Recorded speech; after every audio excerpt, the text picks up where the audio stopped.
والتي دارت حول موضوع أو محور التكتل والتجمع حول الهدف، وبطبيعة الحال بالآليات ديالو كما تقدم الأستاذ الفحل اللي بحكم التخصص ديالو أنا أناديه بالمعلم، لأن الفيلسوف بالدرجة الأولى هو معلم. مايتر براتيسيان كمسيو الفحل ياك. ومن هذا الفولي ننتقل معكم مع الدكتور مولاي مبارك الإدريسي.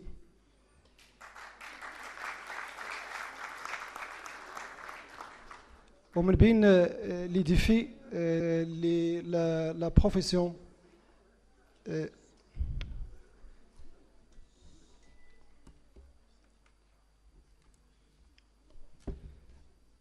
إذن أقول بأن المهنة تحتاج إلى تخطي مجموعة من العقبات، وأكبر عقبة في هذه المهنة هي التكوين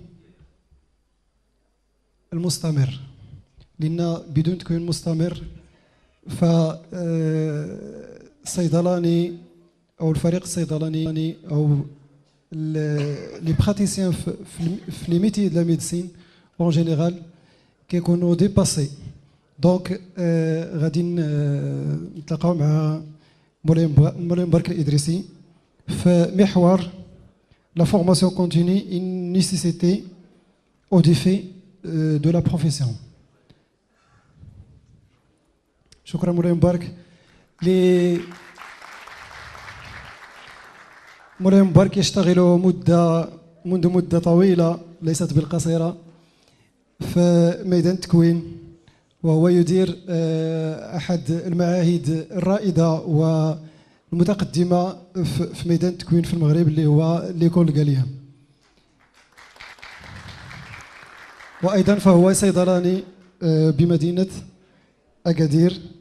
أعطي الكلمة للدكتور مولاي مبارك الإدريسي اللي حاضر معنا في العديد من المحطات، أظن أن هذه المحطة السادسة ولا السابعة. شكرا مولاي مبارك على الحضور المتجدد.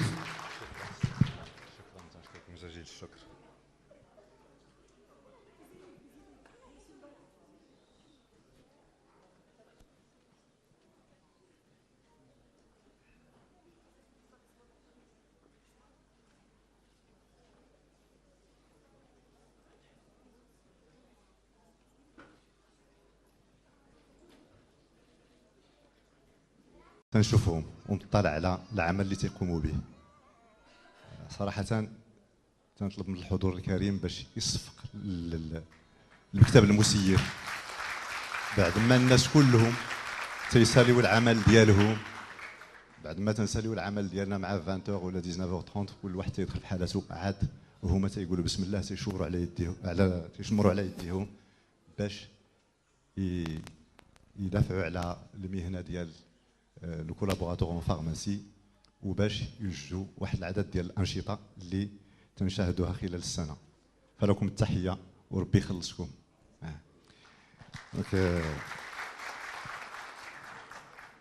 ce thème, le thème d'aujourd'hui, la formation continue face aux défis qui guettent la profession, a été du pur choix du bureau de l'association Tadamoun. وتيشرفني وتيفرحني chaque fois de parler de la formation parce que c'est un domaine qui me passionne beaucoup. جاوب السي ابراهيم tout à l'heure قال لنا لا فورماسيون احدى العقبات. لا، لا فورماسيون بالعكس سي ان اسكالي الكتريك غابيد اللي تيساعد الناس باش يتخطاو جميع العقبات اللي تقدر تحيط بهم في الممارسه اليوميه ديالهم.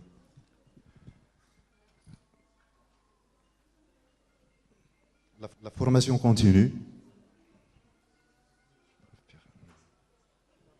ما عنديش البيرمي ديال هذا الشيء قلتها لك، واخا صافي انا نبقى هنا، نبقى مسجل. معليش.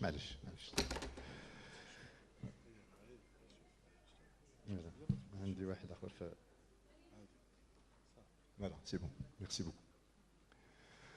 Voilà, donc Avant de passer à l'essentiel de cette présentation, j'aimerais bien revenir sur quelques définitions. La formation continue, c'est un moyen d'amélioration et de l'acquisition des compétences et des connaissances et du savoir-faire nécessaire à la continuation de l'exercice d'un métier. Au-delà, il se poursuit au-delà de la formation initiale. La formation initiale, bien entendu, qui, elle, c'est la formation qui fait partie d'un cursus éducatif et qui relève d'un système éducatif et qui est souvent sanctionné par un diplôme qui donne accès à un métier. Au-delà de cette formation initiale, commence la formation continue. Les intérêts de la formation continue, c'est donc, ils sont divergents, c'est d'apporter des compétences aux personnes qui sont actives dans un double intérêt. يمكن الناس اللي هما نشيطين باش يحسنوا المهارات ديالهم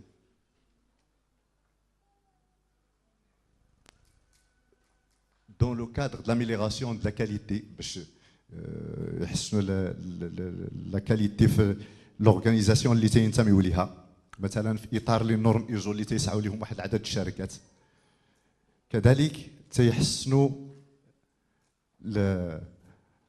المدارك ديال هاد الناس اللي هما ناشطين تيمكنوهم انهم يعرفوا واحد لا بروغريسيون في لا كارير ديالهم ينتقل من واحد السلم لواحد السلم اخر غراس لا فورماسيون كونتينيو واحد العدد الناس اللي تيكونوا في واحد السلم معين في المقاوله تيتمكنوا انهم يترقاو ويطلعوا في الدرجات اللي هي فوق من الدرجات اللي تيحتلوها.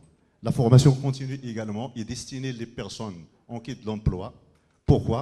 Pour faciliter leur insertion باش تمكنهم يولجوا سوق الشغل ويحصلوا على واحد المهنه اللي تتشرفهم. كذلك تتمكن واحد الشريحه اخرى ديال الباحثين على العمل انهم بعد اون فورماسيون انيسيال اللي عطات لهم المهارات في واحد الميدان انهم يديروا لا ريكونفيرسيون في نوتر دومين. مثلا منين تيكون واحد الميدان ما تيقدرش الانسان يستمر فيه تيلجا لا فورماسيون كونتينيو باش يدخل لواحد الميدان اخر اللي هو جديد عليه ويحصل على مهارات اللي تتمكنوا انه يواصل العمل ديالو فيه.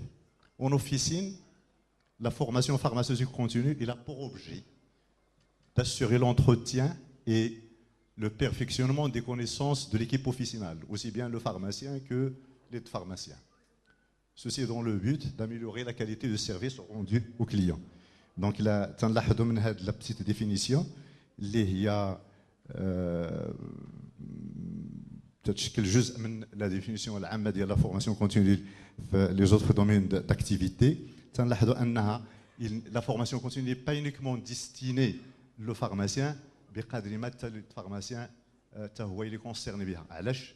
لأن منين تنقارنوا لي ميتيي منين تنشوفوا لو ميتيي ديال لو ميدسان وديال لانفيرميي تنشوفوا ان لي كومبيتونس que fait l'infirmier pour exercer sa profession, ils sont très loin de ce que fait le médecin. Enfin, le médecin il s'occupe du diagnostic et de la prescription, بينما l'infirmier العمل ديالو même s'il participe au diagnostic, c'est d'assurer l'administration des thérapeutiques et d'assurer la surveillance ديالهم.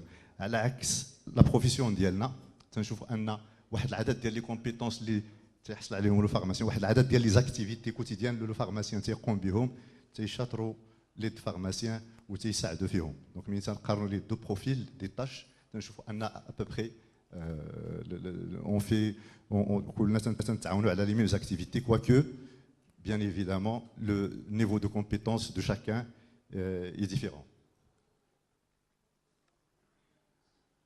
Le mode de formation continue, il peut être résidentiel, soit en présentiel chez établissement de formation. يمكن الأجراء يلجؤوا لواحد المؤسسة اللي تيختارها راه بالشغل أو اللي تيختاروها هما باش يقوموا بالتكوين المستمر فيها, soit à distance, grâce aux nouvelles technologies, اليوم ديال l'éducation et la communication. يمكن الباحث على لا فورماسيون كونتينيو يبقى في دارو ويوصلوه جميع المواد على نطاق على طريق لي بلاتفورم كي سون ديستيني لو كون ابيل لو ليرنين، الدراسه عن طريق عبر الانترنت، وغاس ان كود اللي اللي تيقدم الخدمه ديال لا فورماسيون كونتينيو، تيمكن تيعطيه للطالب وتيمكنو يبقى في دارو ويختار لي الريتم ديال التدريس اللي بغا، ويحصل على جميع لي كومبيتونس نيسيسير sa progression في son métier. Donc la formation peut s'exercer en résidentiel, c'est-à-dire تيكون الواحد مقيم في المؤسسه، سواء مقيم فعليا او لا مقيم à distance، كما يمكن تدار اون التيرنونس à l'intérieur de l'entreprise. هنا الا كان رب العمل مثلا او لا المشرف على لو سيرفيس دي ريسورس هيومان تيختار ان لا فورماسيون دار في وسط العمل، تيكون انذاك لو فورماتور تيجيب راسو حتى البلاصه فين يكونوا المستخدمين وتيقدم المواد ديالو. Une question qui est légitime qu'on peut se poser concernant notre domaine: est-ce que la formation continue est un droit? واش هي حق او لا هي une obligation ولا هي ضروره ولا هي واجب؟ Je dirais que c'est les deux, c'est un droit et c'est une obligation en même temps. C'est même une nécessité vitale نظرا للظرفيه اللي وصلتها لوفيسين ماروكين ولوفيسين اون جينيرال، باسكو واحد التشابه ديال لي كونديسيون ديكزيرسيس ما بين بعض الدول المحيطه بالبحر الابيض المتوسط مع درجات مختلفه، نقدر نقول انها سي اون نيسيسيتي فيتال. فوالا غادي نقدم فيما يلي بعض الادله على هذا الشيء. في لي بيي ديفلوبي كوم اون فرانس تصدر القانون اللي هو تيخص qui a introduit le développement professionnel continu, le DPC. Le DPC هذا الهدف منه هو سي ان ديسبوزيتيف دو فورماسيون، هو واحد النسق ديال التكوين اللي هو اوبليغاتوار لجميع المهنيين ديال الصحه من الطبيب حتى لي سوانيون. C'est donc un dispositif qui oblige tout le monde à partir en formation chaque année. Et le choix des thèmes تيبقى الواحد حر فيهم، يمكن لو فارماسيان ياغيتيهم، يمكن لو ميدسان والشافي ياغيتيهم، يمكن المعني بالامر يختار لي تيماتيك اللي تعجبوه. ليسونسيال كيل دوا شاك اني ولا ان سيغتان او تيرم دو شاك بيريود يمشي لا فورماسيون اللي بغا تيختارها. وهاد لا فورماسيون هذه ما تكونش غير تكوين، مي تكون كذلك تتبعها اون ايفالياسيون او كور دو لاكيل الاجير ولا المستخدم او المستفيد من التكوين تيحصل على واحد شهاده اللي بها تيدلي بها المسؤولين ان فعلا استفدوا من هذا التكوين. الديفو الا ما قامش بهذا الاجراء هذا يقدر يتعرض سواء لي سانكسيون او لا يتوقف مثلا التنقيط ديالو في المسار المهني ديالو.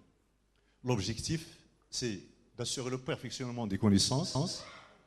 يمكن ان الاجير التكوين المهارات ديالو تيتقدموا تيتنماو، سو كي روفيان بالنفع على لا كاليتي اي لا سيكوريتي دو سوان. دونك جميع الشرائح المهنيه ديال المهنيين ديال الصحه ملزمين باش يخضعوا لهذا الشيء. Au niveau de notre pays, il y a un petit retard, كاين واحد النقص فيما يتعلق بالقوانين المنظمه لقطاع التكوين. Quoique le code de travail déjà ديال 2004 ou 2005, je me rappelle plus la date ديال المدون الشغل، لح وعطى الاجراء الحق السنوي ديال بعض الايام، يومين حتى اليومين ونص ولا 3 جور كيك شوز كوم سا، باش يستفد كل اجير عنده الحق سنويا في هذيك الايام، وهي ايام بحال العطله السنويه اللي هي مؤدى عنها. الا انه من غير هذا الاجراء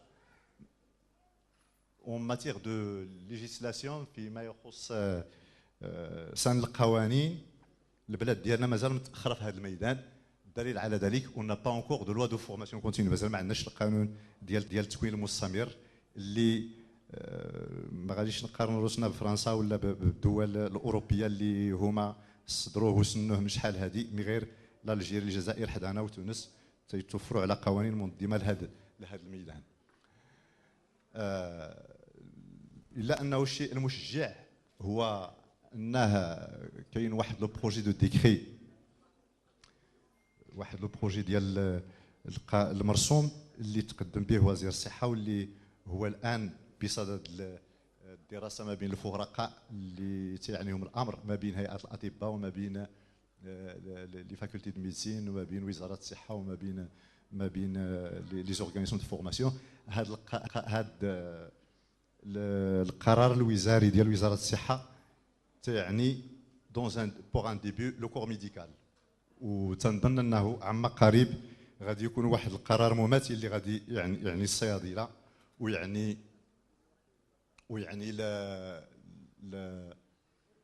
الاجراء ديال الصيدليات اي المساعدين ديالهم.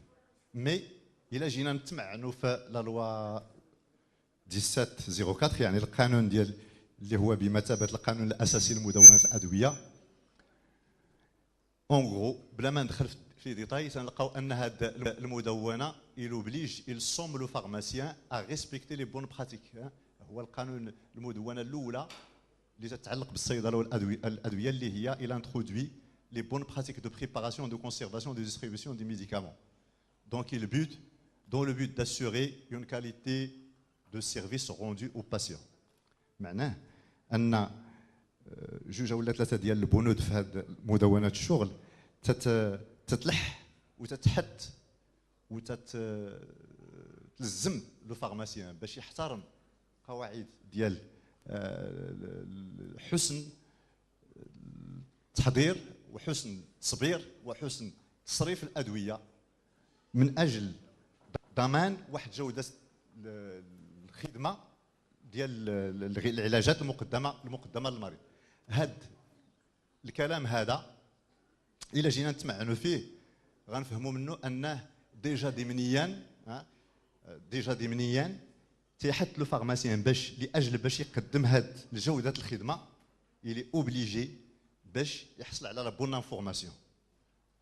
شكون عنده لا بون انفورماسيون، وباش تكون لا بون انفورماسيون il doit la chercher et en faire usage, il doit la chercher de façon perpétuelle.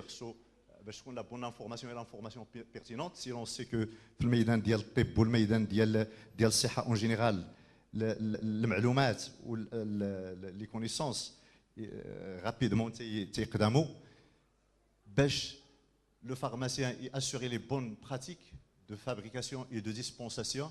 خص تكون عنده لا بون انفورماسيون، اي لا بون انفورماسيون سي لانفورماسيون اللي هي دائما اكtualisée. دونك هاد المدونه بحال ضمنيا واخا ما تقالش بصريح العباره، واخا ما تتلجمش لو فارماسيان بصريح العباره باش يلزم راسو المستخدمين ديالو الاجراء ديالو باش يتعاطى ولا يدير واحد يخضع لواحد التكوين المستمر، الا انه هو اكبر من لوبليغاسيون. هو donc pour cela le pharmacien il doit partir en formation continue de façon perpétuelle et aussi faciliter l'accès de cette info، faciliter الوصول ولا الولوج ديال هاد المعلومه للمستخدمين ديالو اللي هما تيساعدوه في المهمه ديالو.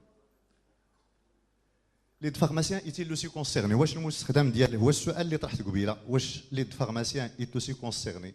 هنا قد نتساءل قد يتبادر للذهن ونقولوا هذا مشكل الفارماسيان، هو اللي قاري، هو اللي عارف، هو اللي عنده الدبلوم، سي لوي كي في لا فاك، دونك هو المسؤول الاول والاخر على لا فارماسي، دونك موا جو سوي با كونسيرني. اور ce n'est pas vrai. Pourquoi? Les pharmaciens sont aussi intéressés par la formation continue que le pharmacien, car même s'il est appelé les pharmaciens بصريح العباره في المشروع ديال القانون المنظم لمهنات المستخدمين لي بريباراتور فارماسي اللي هو في الكواليس ديال الماكينه ديال سن القوانين ما بين الوزاره وكلكم مطلعين عليه لاني ديغنيير. فهاد المشروع كما في اللي قبل منه يصرح بصريح العباره ان المستخدم يشتغل sous le contrôle effectif du pharmacien. واخا هاد المسألة هذه كاينة, même s'il est appelé à effectuer sa mission sous le contrôle du pharmacien, il ne faut pas oublier que dans la réalité, le contrôle effectif à 100% ما يمكنش يكون يستحيل أن le contrôle du pharmacien يكون à 100%. وهذه ماشي هضرتي, mais لكن هي c'est un constat qui a été fait dans plusieurs pays. هو واحد الملاحظة اللي دارت بزاف ديال الدول, في فرنسا, في الكيبيك, في كندا, يعني الدول اللي تيكون لو فارماسيان تيشرف على التسيير ديال لا فارماسي il est impossible باش يشرف على 100%. Donc l'aide pharmacien c'est en partie il assure la dispensation du médicament loin d'après un rôle propre اللي هو. ومن هنا إلا رجعنا لمدونات الأدوية, هناك بند يشير إلى أنه la responsabilité de l'aide pharmacien, المسؤولية ديالته, il est engagé في لي زاكت ديالو, يعني لنا المسؤولية ديالته تيتحمل كامل المسؤولية في جميع لي زاكت اللي تيقوم بهم. دونك من هنا تنشوفوا انه تيتقاسم المسؤوليه مع لو فارماسيان, ومن هنا داكشي اللي تيتوجب عليه تيتوجب على لو فارماسيان. دونك ما يمكنش نستنيوه في لو ديسبوزيتيف دو فورماسيون كونتينيو. On peut donc dire que la formation est un devoir pour tous, aussi bien pour le pharmacien que pour l'aide pharmacien, pour l'ensemble de l'équipe officinale. C'est donc une nécessité vitale. On peut dire انها même c'est une nécessité vitale, هي اكثر من un devoir, اكثر من une obligation. ما خصناش نشوفوها انها باش uniquement pour assurer une qualité de service le malade. خصنا نقلبوا على معلومات محيانه, وخصنا نقلبوا على باش نكونوا في المستوى ونسيروا للجديد. ما خصناش نشوفوا ان حيت القانون تيلزمنا على هذا الشيء ان هذا هو السبب, مي خصنا نعرفوا انها سي اون نيسيتي فيتال, لانها ضروره ملحه. علاش؟ لان المهنه ديال لو فارماسيان تتعرض لواحد العدد ديال التحديات منذ واحد العدد ديال السنوات اللي هو ليس باليسير, منذ بدايه الالفيه الثالثه تقريبا, والمشاكل تيتفقموا والتحديات غادي يترفعوا. والحمد لله سي غراس à la détermination de tous, grâce à la détermination du pharmacien, des instances et des gens qui ouvrent pour chaque jour pour que la profession ne baisse pas les bras. Grâce, alhamdoulilah, à هاد الجهد ديال هاد الناس والجهد ديالكم كوني encore là debout وتنسيروا المسيره ديالنا كل نهار. Ces défis, ce nombre de défis, on peut les compulser un petit peu, les classer en deux sortes. Il y a les défis extrinsiques اللي هما خارجيين على المهنه. Ils sont liés للتحولات اللي يعرفها المحيط ديال الصيدليه. كما قلنا ان لو بوطون في لا فارماسي غادي بشويه بشويه تيخلي لو طون لي ديفيكولتي. من بين العوامل اللي تدي لهاد لا سيتياسيون لا ديموغرافي اوفيسينال اللي هي غاديه في التزايد. Donc, en moins de 10 ans, ça a été multiplié par 3.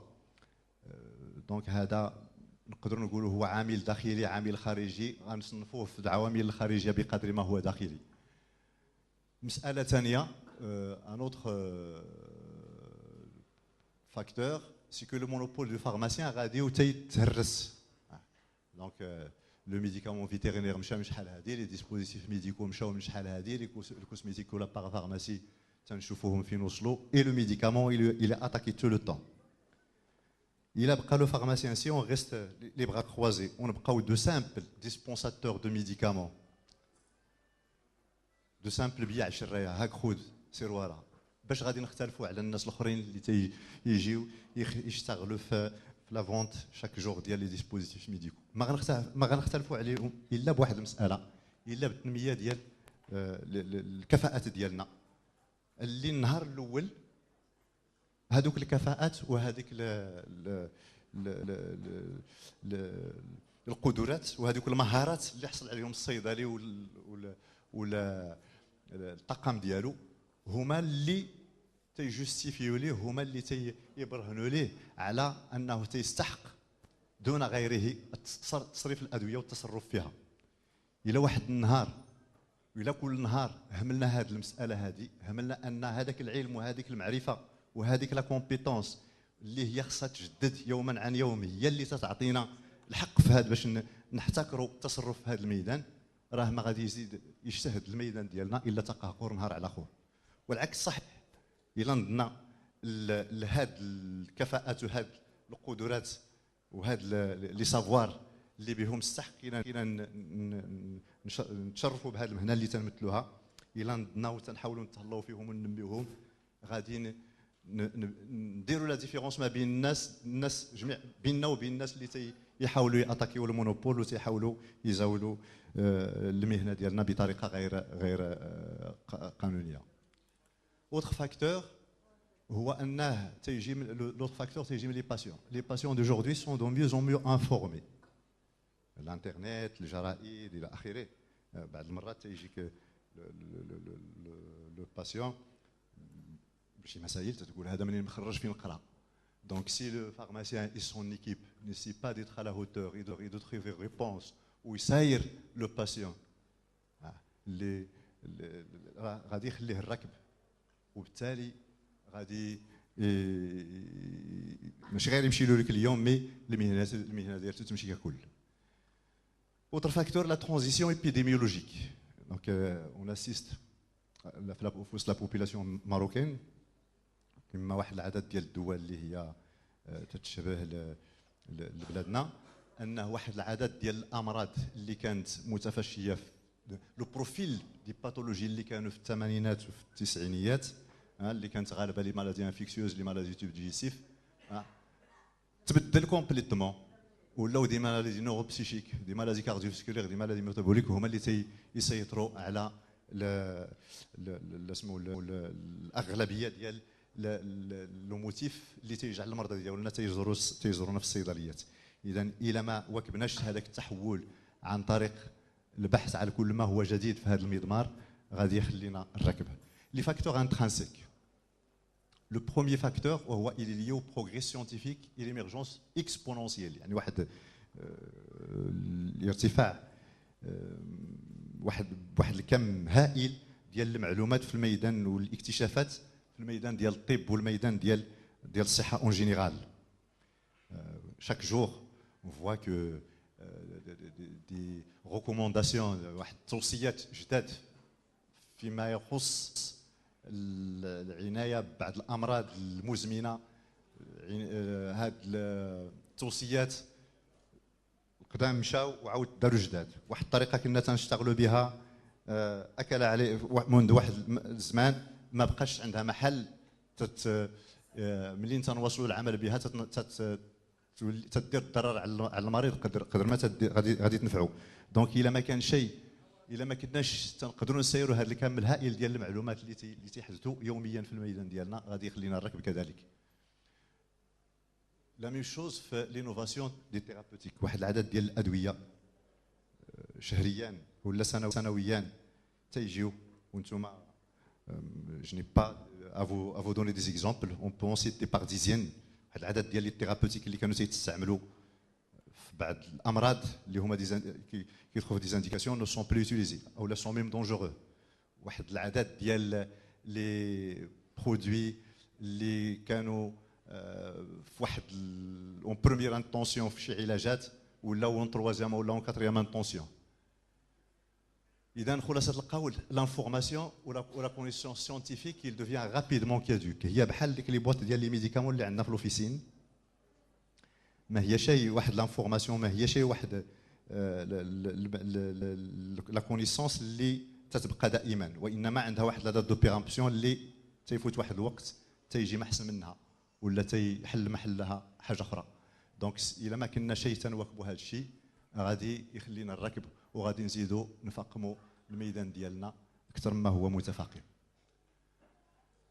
Donc l'évolution de dernier facteur, l'évolution de l'exercice officinal et des pratiques professionnelles. La pharmacie n'est plus le métier axé sur la préparation et sur la simple assurance de la disponibilité des médicaments. للأسف شي بعضين منا مازالين، واحد العدد منا مازال تيمشي في هذا الاتجاه، مازالين تنقلبوا ان تنكتفوا انه يجي لو كليون هاك ورا تيغوار كيس طاق هاك الفلوس سير بحالك.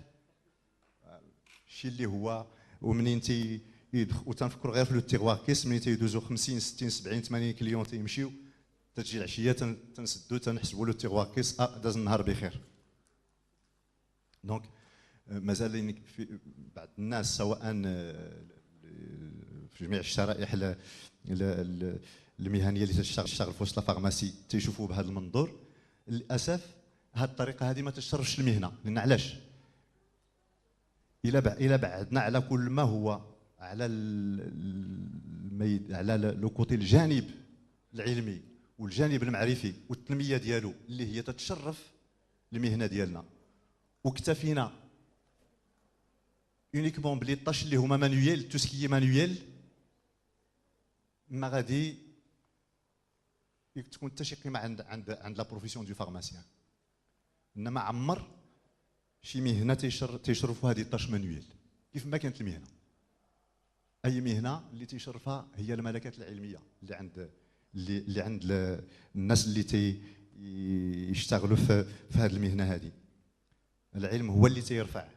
سي اون سوغيزين اونيكمون سي الا تنكتفيو بلي طاش مانويل، كواكو هذوك لي طاش مانويل هما اللي مربحين، هما اللي الا كنا تنفكروا هكذا راحنا غالطين. راه بالعكس، لان لو ديبار le monopole du pharmacien il est basé sur la science et non pas sur les actes manuels.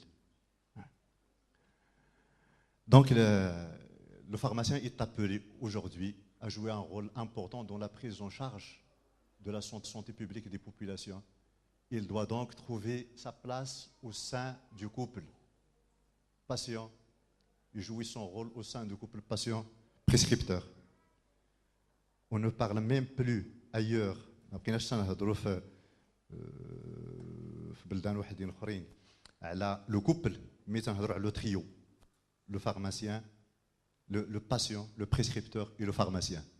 الى لو الفارماسيان ما حاولش باش يلقى مكانته ويحاول يلقى بلاصتو ما بين لو بريسكريبتور ولو فارماسي ولو باسيون، غادي يكون فرط في المهنه ديالو. كيفاش؟ À travers la formation continue, l'équipe officinale doit acquérir des compétences et renforcer son savoir. عن طريق التكوين المستمر يمكن للصيدلي والطاقم ديالو باش ينميو القدرات ديالهم الذهنيه، savoir cognitif et le savoir faire gestuel et pratique، المهارات اليدويه والتطبيقيه فيما يخص باش وتكون هاد لي براتيك كلهم سونطري على لو مالاد. اون دوتر تيرم خاص لو فارماسيان وليكيب ديالو. ومنين تنقول لو فارماسيان وليكيب راه بجوج بهم سبق لي انشرت ان بحكم لي ميسيون ولا لي زاكتيفيتي كون اكزيرس كوتيديانمون حنا معنيين على قدم على طرف واحد، على صعيد واحد. Donc, il doit s'impliquer dans le suivi thérapeutique des patients et assurer le développement des soins pharmaceutiques. C'est la base de ce qu'on appelle la pharmacie clinique. مؤخرا تنهضروا بزاف ديال الدول انطلاقا من الولايات المتحده لكندا et puis فرنسا لبلجيكا.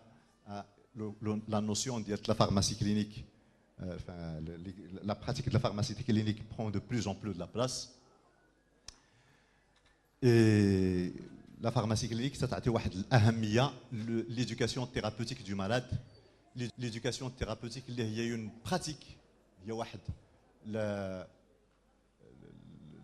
العمل اللي الهدف منه c'est de donner, comme son nom l'indique, c'est de former le patient. L'éducation thérapeutique, c'est quoi? Le pharmacien ou le professionnel de santé, parce que ماشي غير les pharmaciens اللي تيقوموا بها، جميع المهنيين الصحة sont obligés d'y intervenir. هي ان بروسيسوس اللي تتمكن مهنيي الصحة باش يعطيو واحد المهارات ديالهم للمريض. كيفاش؟ خصوصا في الامراض المزمنه. الهدف منها سي تعلم المريض كيفاش يعتني براسو. ولاحظنا ان الناس اللي تيقوموا بهاد ليدوكاسيون ثيرابوتيك، ملي تيكون المريض علمتيه كيفاش، عطيتيه معلومات على المرض ديالو، اولا يفهموا على الادويه ديالو، على كيفاش ياخذهم، كيفاش يستعملهم، اشنو اللي ما خصو ياخذ، اشنو اللي ما خصوش ياخذ. هذا يعطي واحد النتيجه كبيره، ماشي غير على على داك المرض، على مقاومه المرض، وانما على كاليتي ديال، على جوده الحياه ديال المريض كامل. Donc الهدف c'est donc de donner des compétences, de transformer le patient en un acteur. تيكون واحد العضو اللي هو رئيسي في لا بريز اون شارج ديالو لراسو براسو. La pharmacie clinique, c'est une pratique récente, c'est une discipline pharmaceutique, qui est un mode d'exercice. الصيدله السريريه اللي بعض الناس بعض المرات بعض الناس المهنيين ديال الصحه ما تيفهموهاش وتيحطوا عليها ان غران بوين دانتيروغاسيون. alors que les hôpitaux des États-Unis, les hôpitaux du Québec et en France maintenant, enfin depuis fort longtemps, عندها واحد الصيدلي عنده واحد المكانه aussi bien في لوبيتال que في لوفيسين، واحد المكانه قويه. كما قلت في le couple prescripteur à côté du médecin, à côté de l'infirmière, à côté de toute l'équipe qui prend en charge le malade، عنده واحد المكانه قويه في توجيه المريض باش يحسن الاستعمال ديال الدواء، ليس فقط باش يحسن الاستعمال ديال الدواء، وانما باش ياخذ المرض ديالو ككل بين يديه ويحاول يحسن جوده الحياه ديالو. الهدف سي دوبتيميزي، الهدف ديال لا فارماسي كلينيك وهو حسن تدبير الاختيارات العلاجيه فيما يخص صرف الادويه واعطاء ديالها للمريض، باش نتفاداو كل ما هو سلبي في العلاج ديال المرضى. هاد لا براتيك اللي هي اون ايفوليسيون غاديه وتتطور في جميع الدول، الا انه حنا مازالين متاخرين شويه. وحنا ما غاديش الانسان منين تيعرف وتيعرف يقدر يتعلم. اون بو با اون ني با مثلا سونسي اتوندر اسكيي دي لوا ولا اسكيي دي شوز كي اورغانيز هذا القطاع هذا، بقدر ما ان لو فارماسيان او ليكيب ديالو يقدر يبدا عند ما ملي يستقبل المرضى ديالو، خصوصا المرضى اللي يكونوا تيعانيوا من الامراض المزمنه، يحاول يوجههم ويحاول بدايه من يدير ان دوسي لشاك مالاد اللي تيدون فيه تو لي ميديكامون كي سون بري بار سو مالاد، ويحاول في عوض ما العمل ديالو يوقف غير هاك الدواء وخلص وسير في حالك، يحاول ان هذاك المريض ياخذ بعين الجد ويصوب له ان دوسي فارماسيوتيك اللي يبقى عنده، ويحاول كل ما تحت له الفرصه انه يتلقى بالمريض يحاول يتعرف على يدير واحد التقييم ديال الفعاليه ديال الادويه اللي عطى، ويبحث على السميه ديالهم. وبهذه الطريقه هذه حتى المريض تيحس انه il n'est pas abandonné pour lui-même. الطبيب تيشوفو تيعالجو تيعطيه لوردونوس، تيمشي في حالته، تيمشي لو فارماسيان تيعطيه الدواء تيمشي في حالته. منين تيكون لو فارماسيان تياخذ المريض وتيعتني به، شي غادي يمشي يدق عليه في دارو، مي كومبيان دو مالاد غوفيان شاك جور لي زوفيسين ديالنا، وهما هذه السمينه ولا كان جور كانوا عندنا وصرفنا لهم ادويه المرض ما قليل فاش تيجي لدماغنا باش نبوزي لهم سامبل كيسيون كيف بقيتي، اشنو دار لك العلاج، باش حسيتي الى اخره. قليل فاش تطيح علينا هذا الشيء بقدر ما تنشوفوا المساله الجديده اللي كاينه بيناتنا. بيان سور هذا العمل كله وهذا القدره على التتبع والقدره على مواكبه المرضى والقدره على التعليم ديالهم والتكوين ديالهم لا يمكن ان يتاتوا، ما يمكنش ننجحوا فيه الى ما كانوش لي كونيسونس ديالنا محينين. الا ما كانوش لي كونيسونس ديالنا محينين، والا ما كانوش لي كومبيتونس ديالنا سونت اكtualisé، ما يمكنش خصوصا فيما يتعلق بالعنايه بالامراض، خصوصا اون بارتيكولي خصوصا الامراض المزمنه، فيما يتعلق بلي كونيسونس اللي تتعلق بالادويه الجديده، فيما يتعلق بالبرامج ديال وزاره الصحه والبرامج الصحيه اللي تتعنى باخذ العنايه بالامراض المزمنه والحاده. الا ما كانتش المعلومات ديالتنا محينه يوميا، ما يمكنش نعطيو شي قيمه مضافه للمريض، وما يمكنش نعطيو بالتالي شي قيمه مضافه للعمل ديالنا. وشكرا لكم على حسن الاصغاء.